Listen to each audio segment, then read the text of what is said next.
Welcome to a deep dive that's less about racing to the finish line and more like appreciating that journey of learning, you know? Yeah. We're diving into these first few chapters of Tommy Turtle at the Rabbit School by Dr. Y. Okay. And let me tell you, this children's book is sneakily profound. Like, it really makes you think about these different learning styles and the pressure to conform and just the power of observation. It's so interesting how children's books can be like these Trojan horses for these really complicated ideas. Totally. And this book really dives right into all that. So we meet Tommy Turtle, our main guy.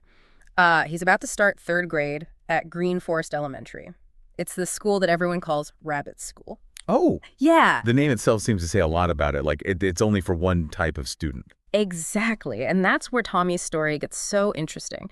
Because Tommy, well, I mean, his name kind of says it all. He's not exactly known for being, speedy. Right. He's a turtle. He likes to take his time to watch things closely and really understand.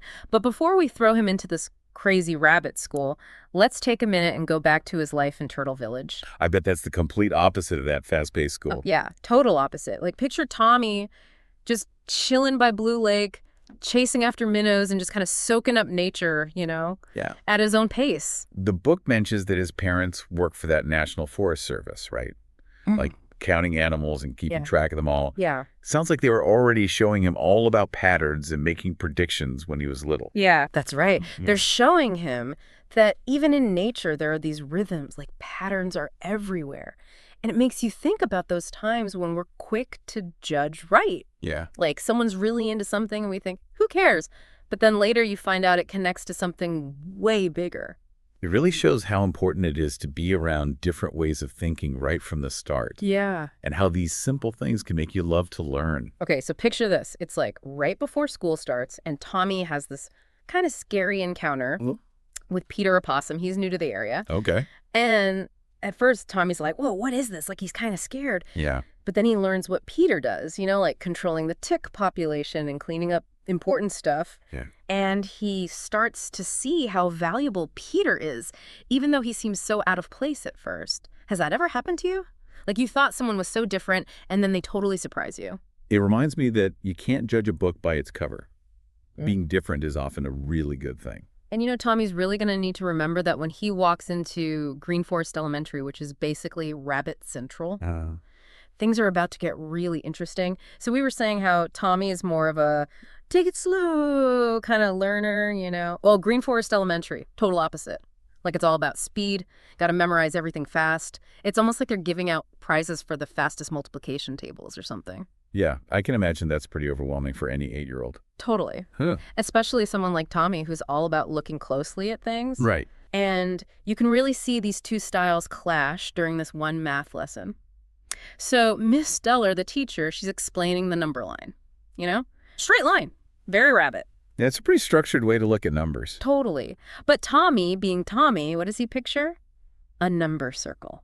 Oh, interesting. Right. Because when you think about it, so many things in the world are in cycles. Makes sense. Like the seasons or the moon. Yeah. So it shows he gets it, Like he's thinking about numbers in a different way, more like a big picture. Right. It's like he's connecting the dots, seeing how it's all related. Exactly. And this is where things get kind of crazy. Because his number circle, even though it shows he's thinking ahead, doesn't go over so well, he gets told number lines aren't in a circle. Like they just want him to fit in this box. Sounds familiar, right? We've all been there. Yeah. Like trying to force something to be what it's not. Oh, yeah, totally. And it gets even more interesting. Remember those little stick marks Tommy's parents used for counting and finding patterns? Yeah. He uses those to make up his own way of doing addition. He even has a name for it, turtle math. I love it. I know, right? So he's using these sticks to show the amounts and how they move when you add them up. So he's making it visual. Yeah. And it might seem slower than the regular way, but it helps him actually see it happening. And it makes sure he gets it right. Which is pretty important when you think about it. Right. Like sometimes you got to slow down to really get it. Who cares if it takes a little longer? I think we can all relate to that. Totally. And that's what I love about this book. It's not just about turtles and rabbits, It's like, it's talking about all of us. Have you ever felt like that? Where you had to think a certain way, even if it felt weird? All the time. Like, were you ever judged for not being fast enough, even if you were being really careful? Yeah, for sure. It's so common to feel like you have to fit in, do things the right way, even if it doesn't feel right to you. Exactly.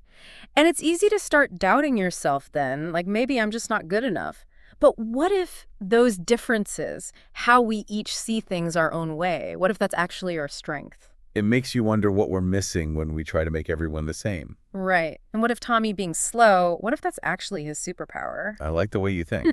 And that's what we're going to get into next. Because Yeah. even with all this pressure, Tommy's turtle power, it's about to come out in some awesome ways. So we left off with Tommy feeling kind of stuck. Like everyone's telling him to be faster, ditch his turtle math. But here's where it gets really cool. All those turtle things about him, they actually become his strength. Yeah, it's like what they say, one person's trash is another's treasure. Something that seems like a weakness can actually be really powerful. Exactly. Like, remember how he's always watching things, the minnows, the seasons, even how the light changes? Oh yeah, he's a very observant little guy. Well, at school, that turns into some serious observation skills. The book talks about how he's always drawn to nature, even in school. Right. Like, while the other kids are teasing him for being slow, Yeah. he's actually learning so much about what's around him. It's like he's tuned into something different, while everyone else is missing it. Totally. And this different thing that he's tuned into, it ends up being really important. Yeah. And he almost saves the day because he's paying attention, even though no one listens to him at first. It makes you wonder how often we just ignore people who are quiet, right? Or we think their interests are dumb, when really they might be saying something crucial. Right. It's like we need to be more open to different ways of looking at things. Totally. And then there's that part with the gumdrops and toothpicks. I gotta tell you about this. So Miss Duller, she's all about everyone doing the same thing, right? She tells them to build these structures. Gumdrops are like the connectors, and toothpicks are the beams. Fun. I know, right? So the goal is to make something really strong and stable. Okay, I'm curious where this is going. So naturally, the rabbit kids, they all make these little houses with right angles and squares. Which, let's be honest, those are going to fall apart pretty fast. Exactly. Yeah. But Tommy, Mr. In Tune with Nature, he goes straight for the triangle. Smart. I know. He builds these crazy strong structures, all connected, using triangles as the base. And here's the best part. Rex Rabbit, the bully, he tries to smash Tommy's triangle thing. Uh-oh. It doesn't even budge. Triangles. Right. It's like this little shape is saying so much. Because triangles are strong, just the way they're built. It's why we see them everywhere, bridges, the Eiffel Tower, all that. Tommy, just by watching nature, he figured out this design secret. I love that. It's like he's not just doing the assignment. Yeah. He's understanding the why behind it. And that's Tommy's whole deal, right? It's like his turtle power is all about seeing those hidden strengths, the things that make something really work. He's a deep thinker, that's for sure. Totally. But here's the thing. Even with all this, even with his strengths being obvious, that pressure to conform, it doesn't go away. Mrs. Block, she's always on his case about working faster. Like, drop the careful stuff, just go, go, go. Yeah, it makes you think, even when we start to see that different is good, it takes a long time to really change things. It really makes you wonder, how do we make space for the kids like Tommy, the ones who do things their own way? How do we help them see that being different is cool? Maybe we need to start questioning what we really think about success and smarts. Like maybe it's not all about speed. Right. Imagine all the awesome stuff we're missing because we're trying to make everyone the same. Exactly. So I'm going to leave you with this. Tommy's story, it's just starting. He's going to face more challenges, but I have a feeling his way of seeing the world, his turtle power, it's going to take him far. And maybe, just maybe, his story can inspire us to do things a little differently, too. Thanks for joining us for this deep dive. Until next time.